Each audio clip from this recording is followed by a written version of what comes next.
사랑하는 성도 여러분, 하나님께서 우리를 교회로 부르시고 성도로 삼으심에는 그게 반드시 이유와 목적이 있습니다.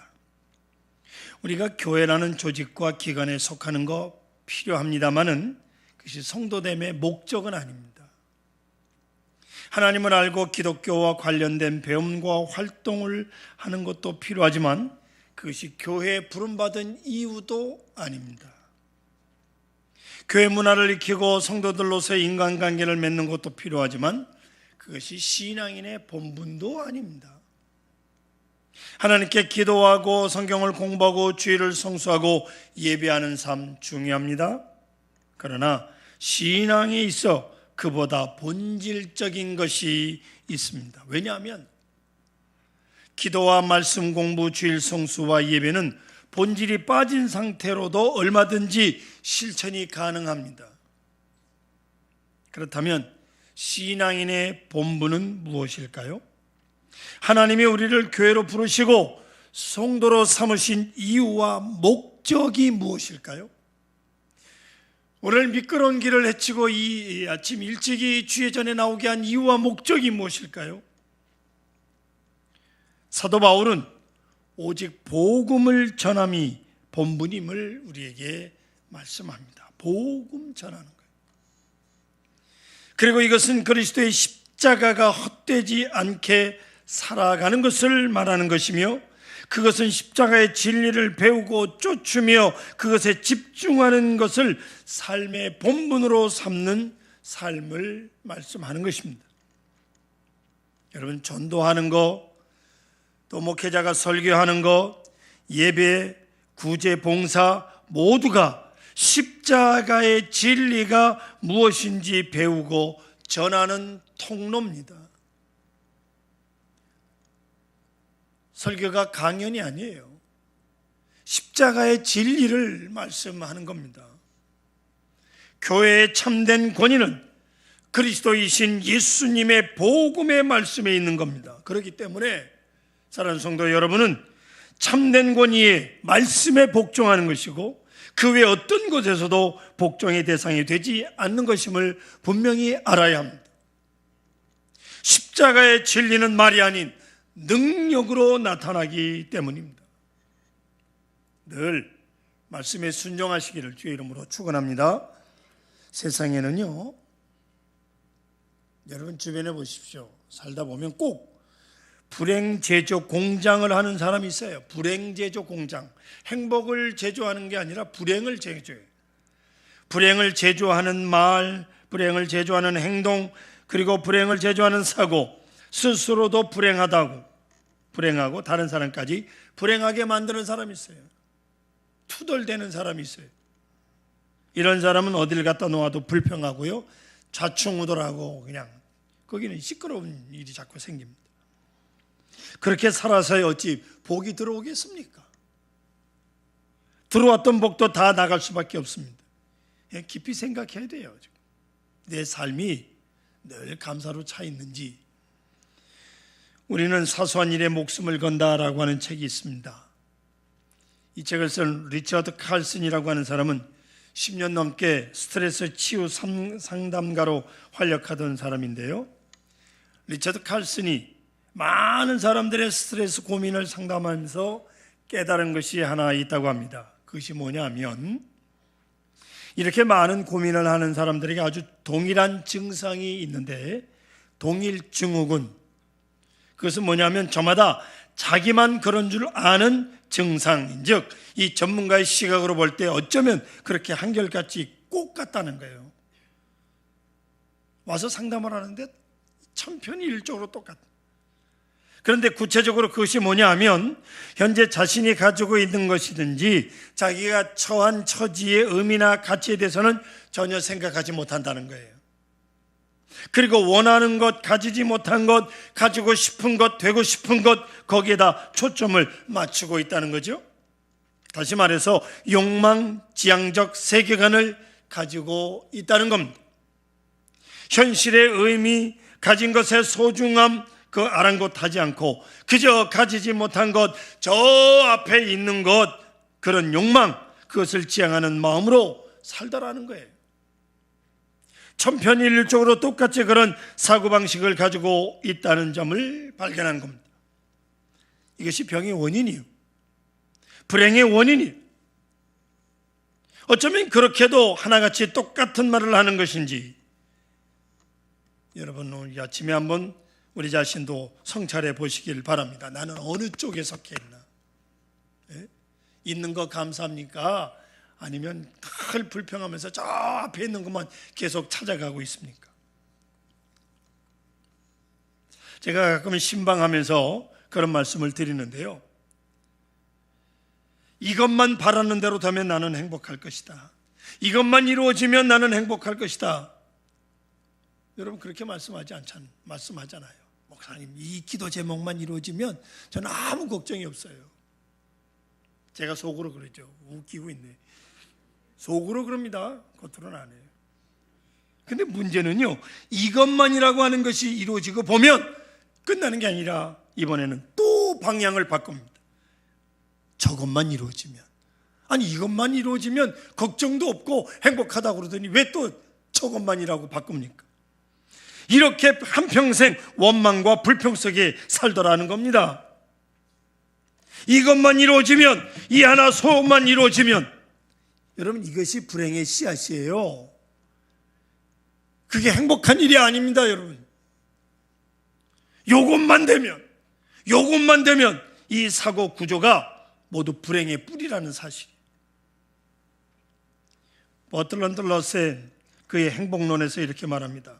자기 자신의 힘을 겸허하게 평가하고 자기 자신의 존재를 겸허하게 평가하는 것이 행복의 근원이다. 그래서 자신을 낮추고 평가하고 사는 사람은 항상 자기 성공에 놀란다는 거죠. 아, 내가 그래도 이만한 일을 지금 하고 있구나. 그래서 놀라고 감사하는 거예요. 나는 이럴 만한 사람이 못 되는데 어떻게 이런 일이, 어떻게 내게 이런 복이. 그런데 반대로 자기를 스스로 높이는 사람은 조그만 어려움이 생기고 실패하면 내게 이런 일이 있다니, 내게 어찌 이런 불행이, 그러면서 놀란다는 거예요. 여러분 부부간에도 한번 깊이 생각해 보십시다. 남편을 생각할 때 자기를 낮춥니다. 자기를 아주 낮추고 보면 남편 지금 이대로도 하나님 이만한 분을 내게 주시다니요, 감지덕지입니다. 깜짝 놀랄 일이죠. 아멘. 아멘을 하는 분이 하나도 없는 거 보니까 별로 남편들에 대해서 황경림 입사님 아멘. 예, 뭐 이제 안 하니까 꼭지 벗어야지 뭐 어떡하겠어요. 한명숙 집사님 아멘. 예, 아멘 하잖아요. 이렇게. 그런가 하면 자기 자신을 스스로 높이는 사람은 어쩌다 저런 사람을 만났단 말인가, 내가 저런 인간하고 살 사람이 아닌데 이거 하나님이 실수했나, 내가 실수했나 이러고 사는 거예요. 그리 불행한 거죠. 이거 정신적인 큰 병이에요. 이게 불행의 원인입니다. 여러분 선택은 내게 있습니다. 내가 어떤 자세로 임하느냐에 따라서 복과 저주가 갈라지는 것이올시다. 복이란 어떤 상태가 아닙니다. 그것은 존재의 인식에서 오는 것입니다. 하나님께서 사람에게 복과 저주를 함께 주셨다고 말씀했어요. 신명기 11장 26절에 보면 내가 오늘 복과 저주를 너희 앞에 두나니 라고 말씀하시면서 너희가 선택하라고 그랬어요. 그렇습니다. 선택은 자유예요. 그런데 선택에 따르는 결과는 부득이 내가 받아야 하는 것입니다. 내가 선택했으니까. 여러분 봄이 되면 내가 씨를 뿌리는 것은 내 마음이 뿌리고 싶으면 뿌리고 말고 싶으면 마는 거예요. 봄이라고 다 뭐 씨 뿌리나요? 내 자유입니다마는 뿌린 다음 가을에 거두는 것은 심판이죠. 뿌린 사람은 거둘 게 있지만 뿌리지 않은 사람은 거둘 게 없는 거예요. 선택에 대한 결과, 그것은 내가 고칠 수가 없습니다. 선택에 대한 결과로 따라오고 때로는 심판이 내게 다가오는 것입니다. 성경은 늘 말씀합니다. 복된 환경이 있는 것이 아니라 복된 자가 있다고. 복된 사람이 있고 복된 존재가 있고 복된 의미가 있다는 겁니다. 그리고 복된 길이 있습니다.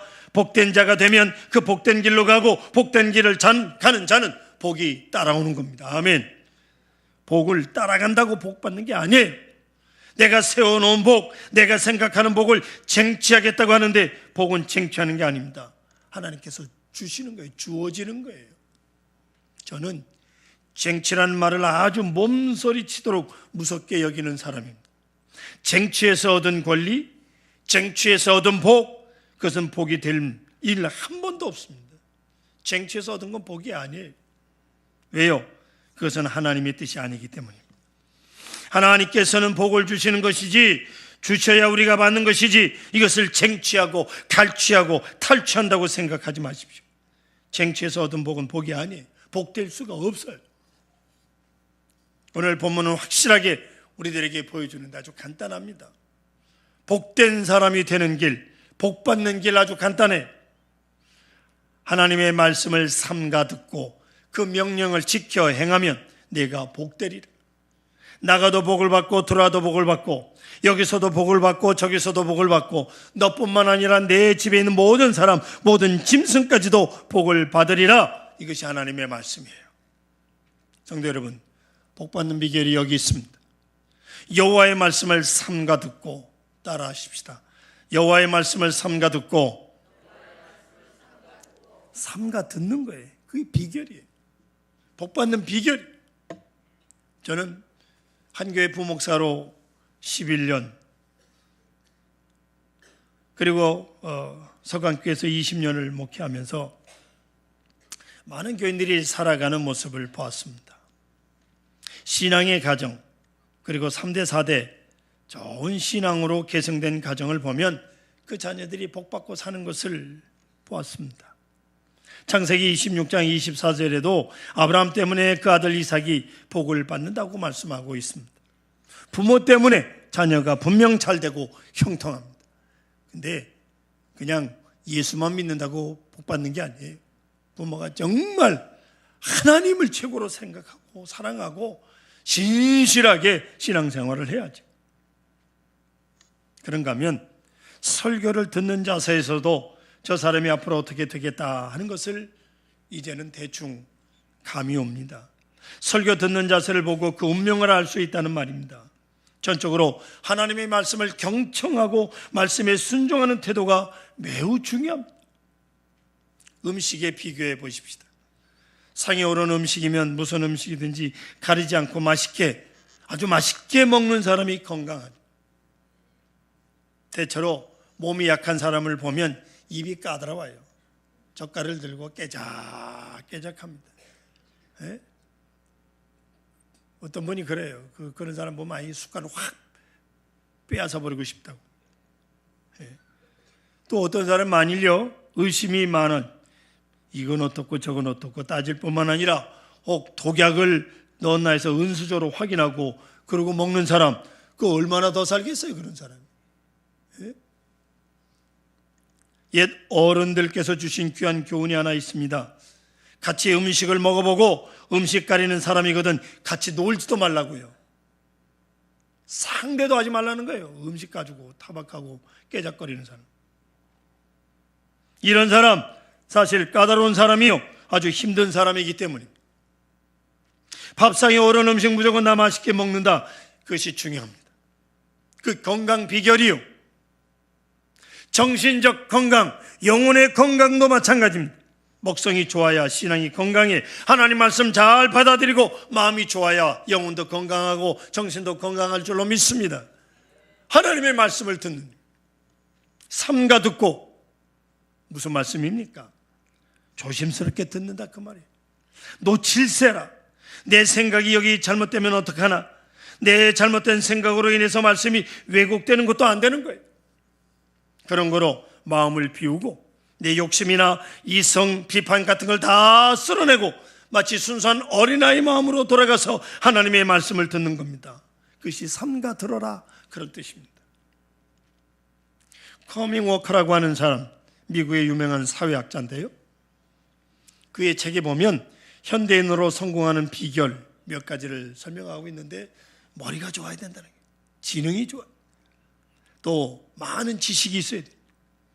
또 좋은 기술이 있어야 되는데, 이 지능, 지식, 기술, 이 세 가지보다 더 중요한 것, 지능도 기술도 지식도 아니고 삶의 자세, 태도라는 거예요. 태도.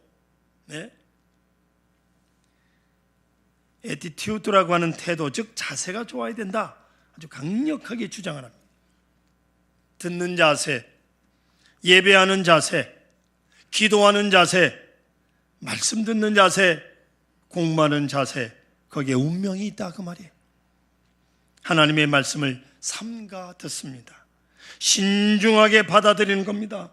듣는 마음, 듣는 귀, 듣는 자세에 복이 있다는 겁니다. 여러분 많은 사람들과 교제하며 살지요? 근데 여러분들이 생각하는 인격자란 어떤 사람입니까? 인격이 높은 사람은요, 듣는 자세가 좋아요. 언제나 남의 말을 들으면서 아, 그렇습니까? 그래요. 나도 그렇게 생각합니다. 그렇고 말고요. 이렇게 반응합니다. 돌아가신 영락교회 고 한경직 목사님께서 그러셨답니다. 그분은 아주 특유의 제스처를 걸음, 그렇지. 이북 사람이니까. 그렇습니다. 그렇고 말고요. 라고 그렇게 늘 누구든지 와서 얘기하면 그렇지. 그런다는 거예요. 여러분, 이런 분은요, 만나고 또 만나고 싶은 분입니다. 내 얘기를 다 들어주니까. 그분과 사귀는 것이 너무너무 좋은 겁니다. 이 듣는 자세가 좋은 분, 이게 인격자예요. 그런데 시원치 않은 사람은요, 꼭 뭐라고 합니까? 말 시작하기도 전에 벌써 택도 없다, 말도 안 된다고 딱 잘라버려. 이게 인격 모독이에요, 여러분. 이거 얼마나 고민하고 얘기했을 텐데 그걸 한마디 거들 택도 없다고 잘라버리는. 모름지기. 듣는 자세가 좋아야 인격자. 하나님의 말씀을 잘 삼가 듣는 겁니다. 내 몸과 마음을 삼가면서 집중적으로 듣습니다. 그럴 때 말씀의 능력이 나를 사로잡는 거예요. 아멘. 말씀의 지혜가 바로 내 지혜가 되는 거예요. 말씀의 권능이, 주님의 권능이 나 자신에게 임하는 겁니다. 생명력이 오는 겁니다. 그래서 나로 하여금 순종하게 하는 거예요. 오늘 1절 말씀이 분명히 말씀합니다. 내가 오늘 내게 명령하는 그 모든 명령을 지켜 행하면, 듣고 그대로 행하라는 거예요. 명령을 지켜 행한다는 거예요. 사랑하는 성도 여러분, 듣고 나서 그 듣는 것이 다 마음에 들 수는 없어요.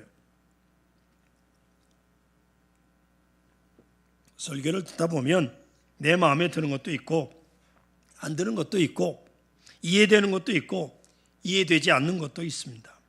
그러나 여러분, 이건 명령입니다. 내 이성의 비판을 누르고 하나님의 말씀을 따르는 겁니다. 내 생각을 버리고 하나님의 뜻을 따르는 것입니다. 이것이 복된 길. 성경 말씀 다 납득하기를 기다리지 마십시오. 우리의 이성은 병든 이성이라 제대로 작용하지 못합니다. 내 경험이 나의 생각을 어지럽히는 것도 있습니다. 다 버리십시오. 그리고 순수한 마음으로 하나님의 말씀을 받아들이십시오. 그리할 때 여기서 귀한 역사가 이루어지는 겁니다. 마이어 박사의 신앙관을 소개합니다. 마이어 박사는 신앙이란 첫째로 내 모든 생각을 버리고 내 마음의 충동을 하나님께로 향하는 것이다. 내 뜻을 하나님께로 향하는 것이다. 그렇게 설명을 합니다. 두 번째로 그것을 하나님의 말씀에 의해서 확증받는 것이다. 하나님 말씀에 의해서 확증을 얻고 그 다음엔 이제부터 사는 생 모든 환경을 내게 주시는 기회다. 그렇게 생각을 하고 살아가는 것이 신앙이라는 거예요. 환경을 바꾸려는 생각이 없는 겁니다. 바꿔달라고 기도하지도 않습니다. 주어진 이것이 내게 주신 기회인 거예요. 하나님이 일어날 수 있는 길이요, 하나님의 영광을 드러낼 수 있는 기회라고 믿고 사는 거예요. 그렇습니다. 그것이 신앙생활이에요. 그래서 아브라함도 갈 바를 알지 못하지만 가라 하실 때 믿고 떠났습니다. 도대체 어디 가서 어떻게 살고 무엇을 하라는 것입니까? 묻지 않았습니다. 떠나라 하시니 떠났습니다.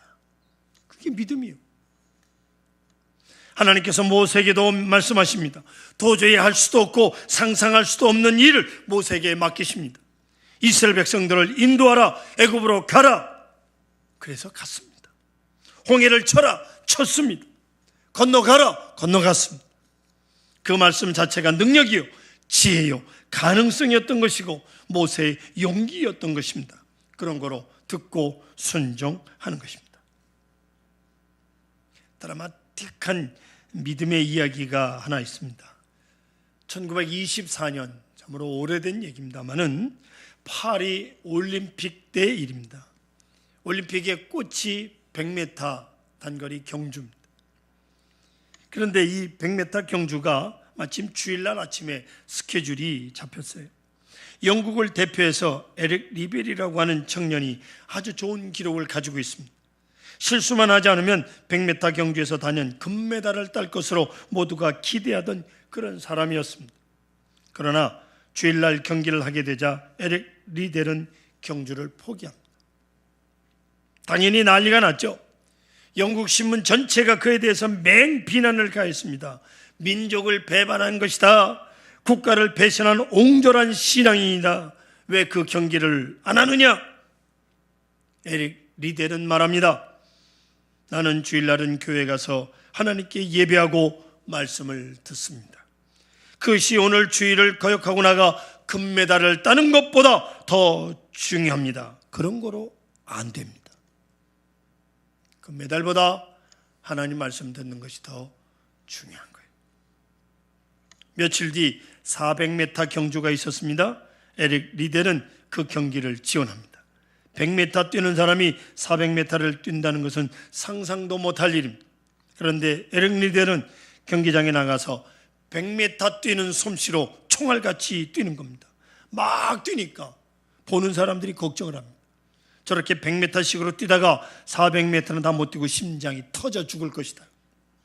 걱정을 했는데 그는 그 속력으로 내쳐달려 마침내 400m에서 세계 신기록을 내면서 1등을 하고 금메달을 땄습니다.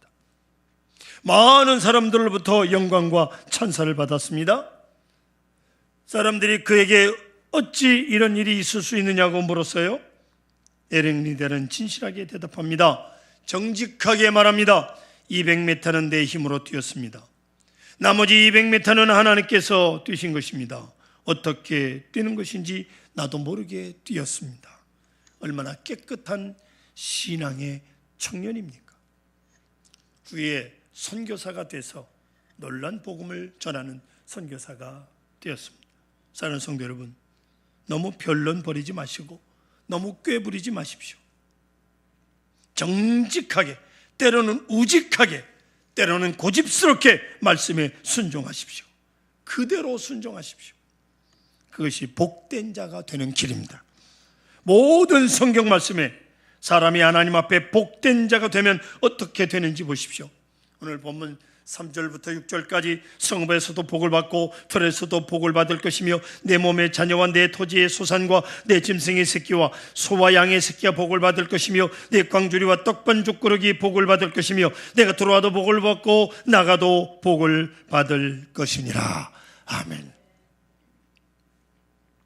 보세요. 내 직업이 뭐냐, 내 현주소가 어디냐 물을 거 없어요.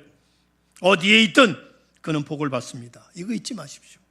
하나님 말씀대로 삼가 듣고 그대로 행하면 어디서든지 무슨 일을 하든지 복을 받습니다. 환경이 복이 아니에요. 여러분, GNP가 올라간다고 월급이 올라간다고 복이 아닙니다. 잘 산다고 복이 아니에요. 복된 자가 되고 복된 길에 설 때에 그 앞에 전개되는 모든 것이 복으로 화하게 되는 것입니다. 복이 뭔지도 모르고 복 받기를 바라고, 복된 길을 등지고 복 받기를 바라고, 꼭 저주스러운 일, 못된 일만 골라하면서 잘 살기를 바라는 어리석은 인간이 되지 말아야 할 것입니다.